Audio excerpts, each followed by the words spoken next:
கேகாலை மாவட்டத்தின் எட்டியாந்தோட்டை ஹல்குல தோட்டத்தின் வேவல்தலாவு பிரிவில் வெளியார் ஒருவரின் அத்துமீறல் மற்றும் ஆக்கிரமிப்பு காரணமாக தோட்ட நிர்வாகமும் அங்கு வாழ்ந்து வரும் சுமார் 300 குடும்பங்களும் அச்சத்தில் வாழ்ந்து வருகின்றன.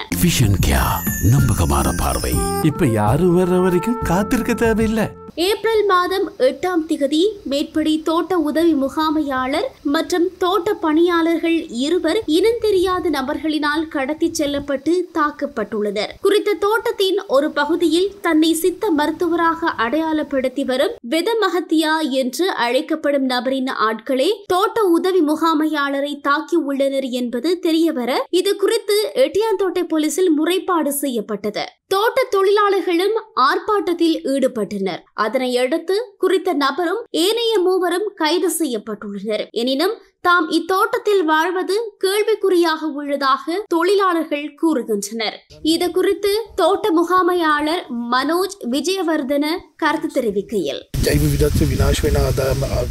கடந்த காலங்களில் இங்கு பணிபுரிந்த முகாமையாளர்கள் குறித்த வெதமஹத்தியா என்ற நபரினாலும் அவரது அடியாட்களினாலும் பல துன்பங்களுக்கும் அச்சுறுத்தல்களுக்கு முகம் கொடுத்து வந்துள்ளனர். கடந்த 8ஆம் திகதி உதவி முகாமையாளரும் ஏனைய இருவரும் வாகனம் ஒன்றில் வந்த அடியாட்களினால் தாக்கப்பட்டு கடத்தி செல்லப்பட்டனர். பின்பு வெதமஹத்தியாவின் வீட்டு கட்டிடத்திற்கு கொண்டு செல்லப்பட்டு கடுமையாக தாக்கப்பட்டனர். போலீசாரே வந்து அவர்களை மீட்டனர். அவர்கள் வைத்தியசாலையில் அனுமதிக்கப்பட்டுள்ளனர். இதனையடுத்து எமது தோட்ட தொழிலாளர்கள் எட்டியாந்தோட்டை போலீஸ் நிலையம் முன்பாக குறித்த நபரை கைது செய்யும்படி ஆர்ப்பாட்டத்தில் ஈடுபட்டனர். அதற்கு பின்னரே போலீசார் அவரை கைது செய்தனர். இவ்விடயத்தில் போலீசாரும் நேர்மையாக நடந்து கொள்ளவில்லை என்பது அனைவருக்கும் தெரியும் என்றார்.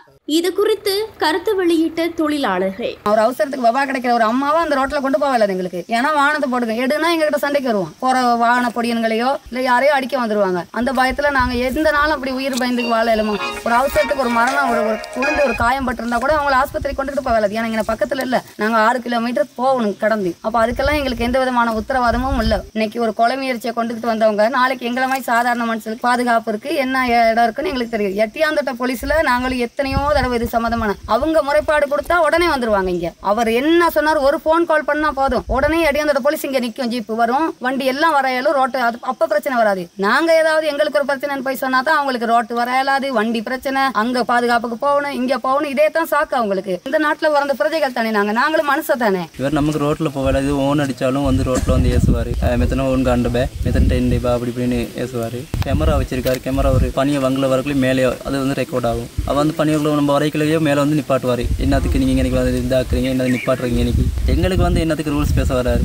நாங்கள் பிறந்த காலத்துலேருந்து எங்களுக்கு சொந்தமான எஸ்டேட் இது. எந்த ஒரு காலமும் இப்படி நடந்ததில்லை. தோட்டம் ஒரு நல்ல ஒரு நிலைமையோடு இருந்தது தோட்டம். இப்போ இன்னைக்கு பனியோர ஸ்கூலுக்கிட்ட இருக்குது ஒரு பாலம் ஒன்று, சின்ன பாலம் ஒன்று. அந்த பாலத்துக்கிட்ட ஒரு 2-3 அடிக்கு மேலே தண்ணி வந்துடும். 1 ஹவர் 2 ஹவர் நின்று தான் நாங்கள் இங்கிட்டு வருவோம் தண்ணி குறைஞ்சதுக்கப்புறம். அந்த எஸ்டேட்டால் அந்த பாலத்தை எங்களுக்கு பெருசாக காண வெட்டி கொடுத்தாங்க.